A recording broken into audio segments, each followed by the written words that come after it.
Նեֆերտիտին նույնպես հայա, հայոյանքը ստրեսից է հանում։ Ինչ եմ ես, սովորական կին եմ, նորից։ Դա կարևորը։ Հայկին է դրա կարիքը չունի, մենք ազատ երկիր ենք։ Լայք ենք դնում։ Հա։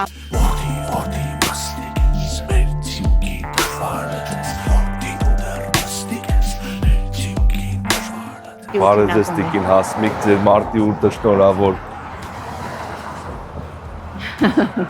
Ինձ թվում է մի քիչ առաջ ուրիշ բաներ ասում ինչ շնորհավոր մարտի ձեր մարդ։ Չէ, ոնց թե ամենակարևորը հեսա մեծ ծաղիկներ փունջ ենք գտնելու բան։ Չէ, ծաղիկների փունջը, ուրիշ անգամներ ծաղիկների փունջը նվիրել։ Շատ իսկ տղամարդկանց օրը ո՞րն է, չեմ հիշում։ Տղամարդկանց օրը փետրվարի 23-ն էին անում։ Բայց դա չէ, դա որ ծառայել է, դա ամեն մեկ չի։ Կապ չունի, բայց անում էին։ Հա։ Մաման էլ, պապան էլ կհիշեն, դասարաններով հավաքվում էին տղաների օրներ։ Տղաներին ինչ էիք նվեր տալի այդ փետրվարի։ Ես չեմ էլ հիշում, երևի գրիչ, ինչ պետք է նվեր տային։ Իրանք էլ մեզ այդ ծնծաղիկի փոքր փնջեր էին բերում։ Գարունը շնորհավոր ժողովուրդ ջան, հետևորդներ ջան, հայեր ջան։ Եթե Ավստրալիայից էին, Աշունը շնորհավոր։ Չէ, Ավստրալիա չէ, South Africa։ South, հա։ Չէ, գարունը։ Այս տեսահոլովակը նվիրված կլինի հայ հայտնի կանանց։ Այսինքն հայ հայտնի կանանց մորաքրոջ աղջիկ ունեմ Երևանում, որի հետ շատ եմ խորհրդակցում, իրան եմ զանգում պատմում։ Ասում հայ հայտնի կանանց կսկսես Քիմ Քարդաշյանով։ Հա։ Սուսաննային ուզում եմ ասեմ, որ այդքան հայտնի կանանց մասին ենք խոսալու։ Հա, շատ հայտնիների, բայց Քիմ Քարդաշյանով չեմ ուզում սկսեմ։ Մի խոսքով, իրան էլ շնորհակալ ենք։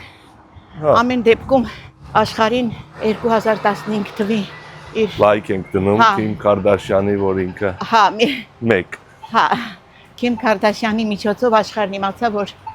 եղերնա գոյություն ունել եւ հայ ժողովուրդ գոյություն ունի։ Արյանցնիկը։ Հա, իսկ հետո Կիևյան Ռուսիայում քրիստոնեությունը տարածողները հայեր են։ Ահա։ 988 թվականին 988-89 թվականներին 10-րդ դարի վերջ քրիստոնեությունը հայ մարդը բերեց Կիև։ Այդ կնոջ անունը Աննա, շատ փորփորեցի, շատ նայեցի, որտեղ ճիշտ ասած մի փոքր լսել էի, բայց հիմա ինտերնետում շատ նայեցի, բարդվեց շատ ազնվական ցեղից, այնտեղ արշակունիներ, բագրատունիներ, բայց չեմ ուզում, ասում եմ, ինչը որ չգիտեմ, չեմ ուզում խորանամ, հաստատ 100%-անոցը, որ մայրը ազնվական ցեղից չէր, բայց հայրը ազնվական ցեղից էր,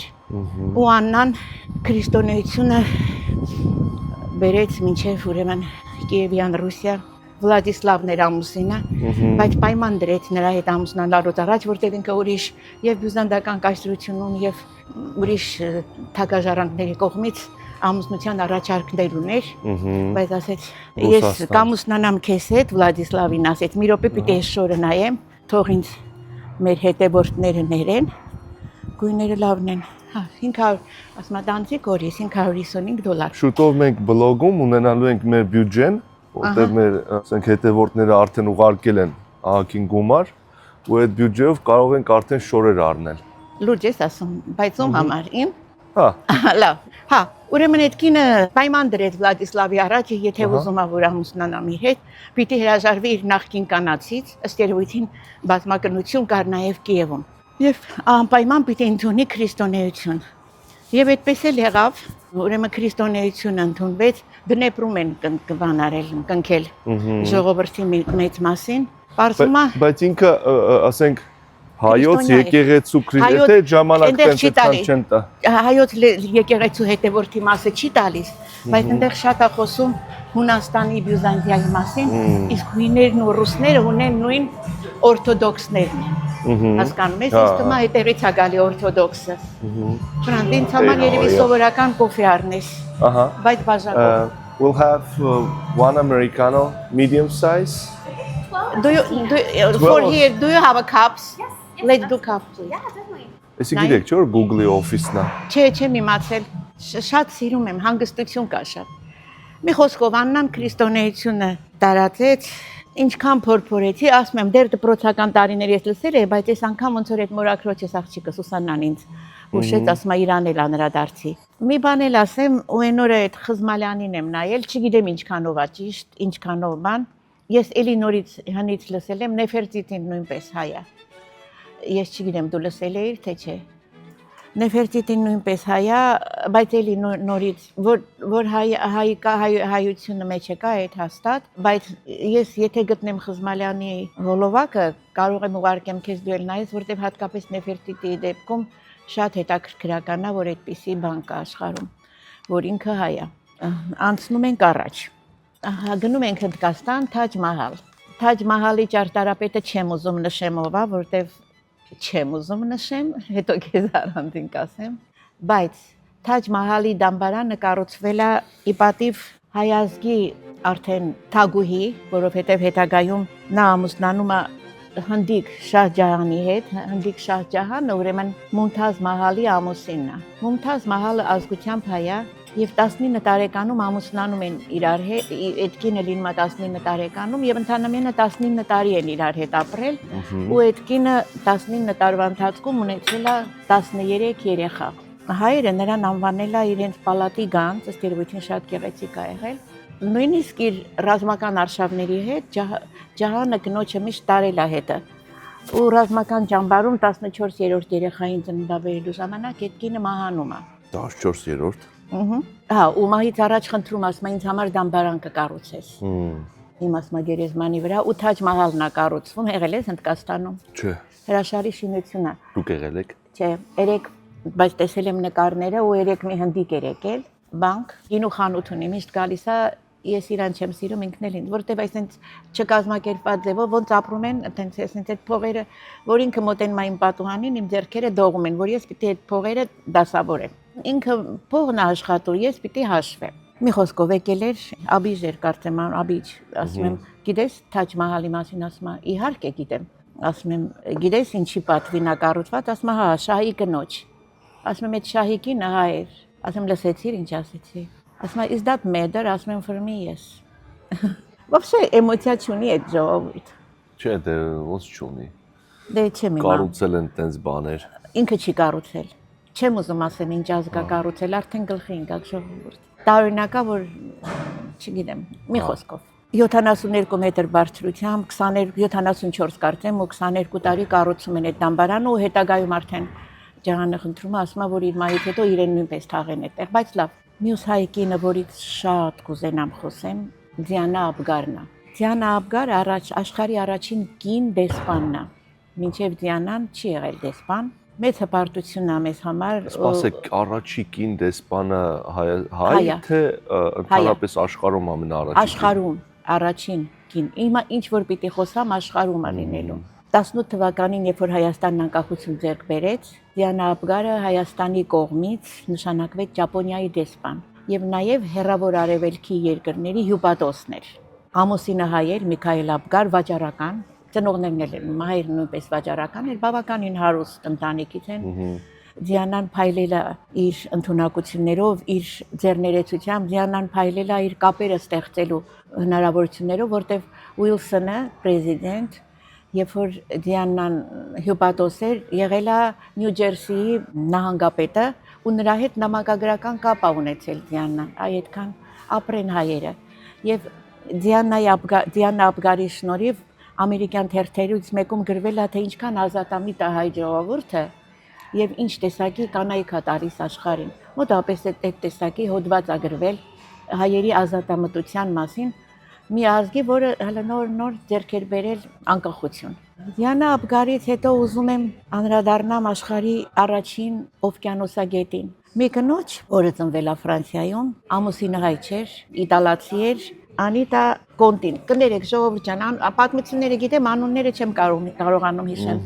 Անիտա Կոնտինը հայի զավակ էր նույնպես, հայրը բժիշկ է եղել, Լևոնը։ Շատ մեծ գրադարան են ունեցել, եղբայրը ինքն Ստեփանը։ Անընդհատ կարդացել են, խորացել են գիտությունների մեջ ու Անիտան ասում է,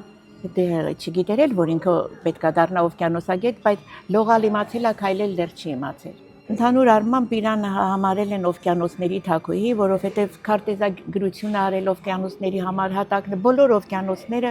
իր հնարավորության սահմաններում այն ժամանակ արդեն կարողացել է ուրեմն ուսումնասիրել։ Գիտեք, մի բան է զարմացնում, Տիկին Հասմիկ, ասենք մենք գնահատում ենք մարդու կարևորությունը, ասենք կամ մարդու կյանքը։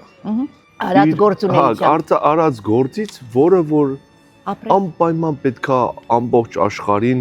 ներկայացնի կամ օգնի կամ փոխի կամ մի բան Նկատի անի։ ունես մենք հայերը։ Երևի բոլոր մարդիկ, բայց ինչու մենք չենք գնահատում այն մայրերի կամ մարդկանց, ով որ իրենց ընտանիքը պահել են քրտնաջան աշխատանքով, մենք Էն էլ ոնց են չէ, ասենք գնահատում։ գնահատում ենք, բայց անում ենք Էն էլ նշում ոնց են այն մարդկանց, ով որ օվկիանոսը ասենք,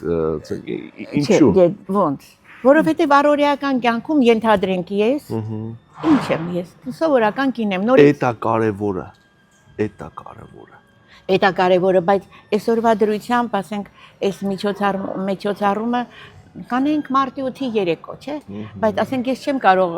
այսօր պատմեմ, ենթադրենք, չեմ ուզում մեր աղջիկների Իմ տատիկի ինչպես էր ինքը հոգով մոտենում իր ընտանիքին, ինչպես էր ինքը ապարում, չէ, բոլորը տենց չէ։ Բոլոր հայ կանայք են այդտեղ։ Բոլոր։ Նորից անդրադառնանք այդ դեպքում ինձ։ Եթե հասմիկը մի տեղ կա, դու չեկար իմ ծննդյան օրը, բայց գոնե քո մաման տեսավ, թե Ես դուրսը նայում էի։ ինչ շալախոյ էի ապարում, ցույց կտամ, որ վերջացնենք։ Ոտս առաջ չի գալիս, հիմա քո հետևից քշ։ Էդի ուղարկեք տեսա հոլովակը կդնեք վիդեոյի մեջ, շատ լավ կլինի։ Շալախոյ եմ ապարում։ Ես կգտնեմ այդ վիդեոն։ Մաշիս, չէ, ոչ մեկի մոտ չկա։ Մաշիս ու Արմենի հետ ենք ապարում եւ ընդհանրապես ուր գնում ենք շալախոյ ենք ապարում ու միշտ Էդգարի մորը Գոհարին ասում Գոհար անդադ ասում եմ մեջքս ոտքերս, բայց հələ նայի երբ որ երաժշտությունը կա Մեքսիկոյում ինչ շալախոներ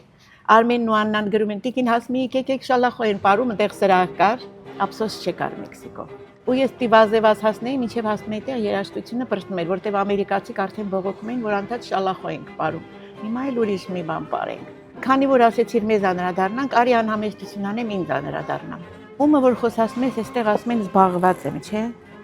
բայց այնքան ինչքան որ ես եմ զբաղված երևի աղջիկներից ոչ մեկը չէ օվկիանոսագետ կնոջ համար ուզում եմ կարդամ ինչա գրել ահա Սանիտա Կոնտին Իմ ժողովրդի մի հատվածը 300 տարի ծովի մոտ է բնակվել մենք ունեցել ենք փառաբանված Կիլիկիան ինքը նկատի ուներ Կիլիկյան թագավորությունը որի ծովափերին աշխարհի հզորագույն երկրների հետ առևտրական սեր կապեր հաստատած ավելի քան հազարավոր հայկական նավեր էին հանգրվանում վերջապես մենք ունեցել ենք ամենահզոր արքան Տիգրան Մեծի ծովից ծով Հայաստանը իմ մեջ այդ խիզախ հայրենակիցներից արյունն է հոսում ասել է այդ կինը որը ապրել է Փարիզում ապրել է Եվրոպաներում այդքան տեղեկացված է եղել Հայաստանից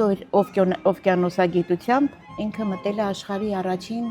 օվկիանոսագետ կնոջ տիտղոսն է ստացել ազգանունը Կարագյոշյան նոր ասեցի ասում եմ երբ որ Անիտայից խոսեցի ասում եմ մեռածների մասին ինչքան խոսում ես կարծես իրենք հարություն են ստանում ծով չունեցող Հայաստանի համար ուզում եմ խոսեմ կանանց հետ կապ չունի բայց Ադմիրալ Իսակովի մասին Ադմիրալ Իսակովը 1953 թվականին նոր առաջին անգամ գալիս է Հայաստան տանում են մատենադարան ու շրջում են տանում են ման են տալիս ադմիրալին ու որոշում է որ անպայման ինքը պետք է գնա ու տեսնի Էջմիածինը ու գալիս է կաթողիկոսը ընդունում է նրան ու ինքը մեղավոր հայացքով կանգնում է կաթողիկոսի առաջ ասում է մոլորված որդին վերադարձել է մոլորված որդու վերադարձը իսկ կաթողիկոսը նայում է ասում է դուք մեր ազգի մոլորված որդին չեք ձեզ ու ինձ հարազատ ասում է հայերենով ուզում եմ ձեզ ասեմ դուք մեր ազգի սիրված ու հպարտություն որդին եք այո ծով չունեցող Հայաստանը ուներ ծովակալ մենք մեր մասին հենց պիտի ասենք ասում է ասամիսի բեղվալիմ ինչի համար չէ ինչու չասենք սա էլ Իսակովն ու օվկիանոսագետը այդ Armenian Navy Band-ի պես էլի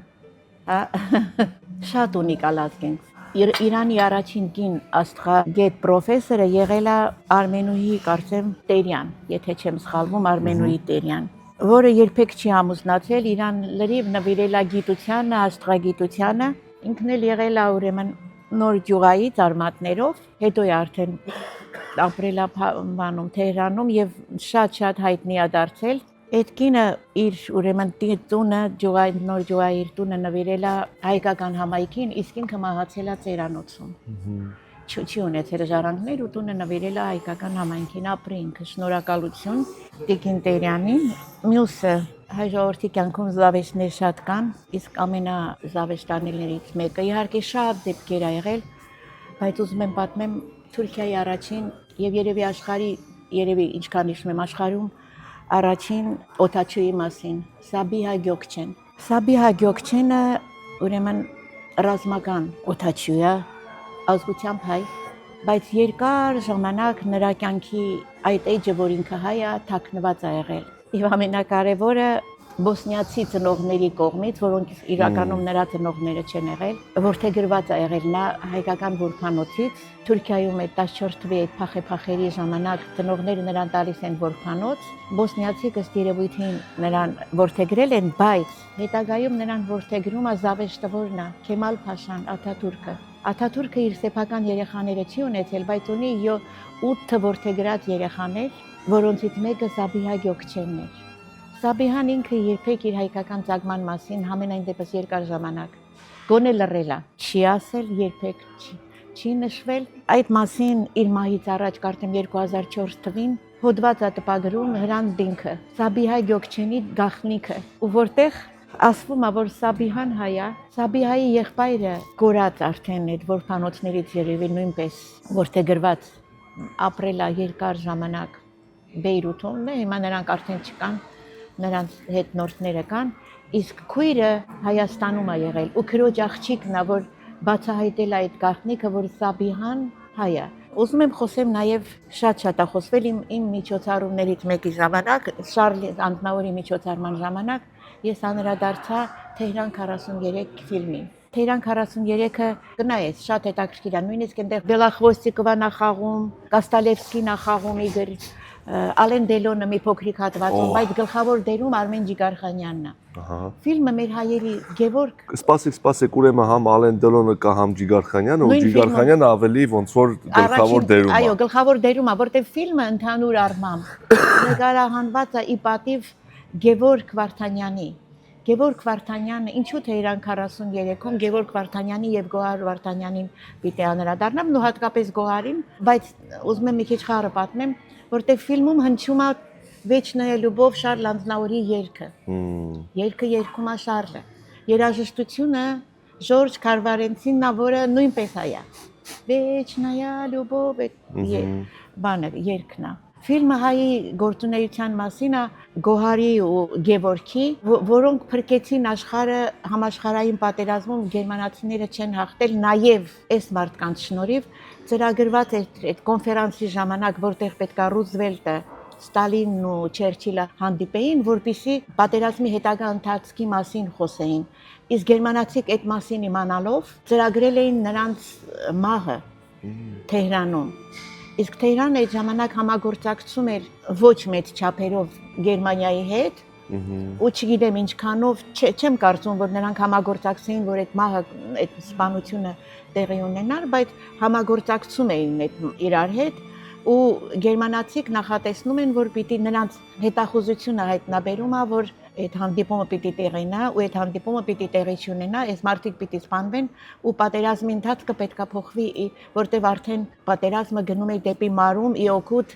Անտանտի երկրների։ Գևորգը հետախուզության ղեկավարն էր, բայց նա ընդամենը 19 տարեկան էր, 1924 թվին է ծնվել։ Գոհարը 26 թվին է ծնվել։ 17 եւ 19 տարեկան հայ որդիները, Գոհարի եղբայրն էլ այմիջայլոց եղել այդ խմբում, մասն են եղել պատերազմի ընթացքը փոխելուն։ Մի հայ կնոջ մասին էլ եմ ուզում խոսեմ, Սինգապուրի խորհրդանիշը հանդիսացող խոլորտ ծաղիկի տեսակներից մեկի հեղինակը հայ է նույնպես, Աշխեն Հովակիմյան, այո, Ագնես Հովակիմ անուն ազգանունով հայտնի,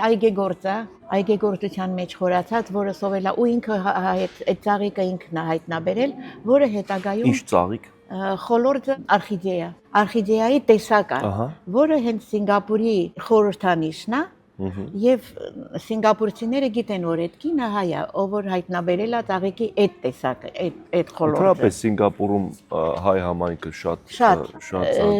եւ Սինգապուրում եւ Հնդկաստանում, հատկապես այդ Կալկաթայում շատ հայտնի հայեր կան, ու հայտնի Կալկաթայի հայերը կարդացել եմ այն անգամ, ասում հայտնի իրենց մետաղագործությամբ, ոսկերչությամբ, դե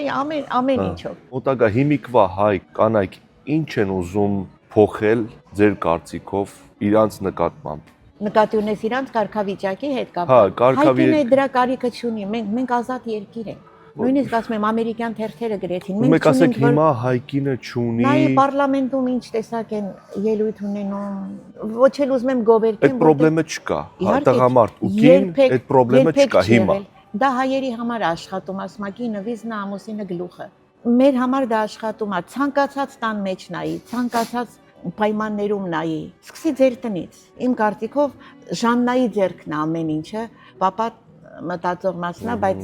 օրինակի համար եմ ասում։ Ցանկացած հայ տան մեջ եւ աշխարհի համար ասված, մենք շատ ազատ ենք մեր ամեն ինչի մեջ։ Ազատությունը համաձայն եմ։ Մեր Հայաստանում կարա լինի հայ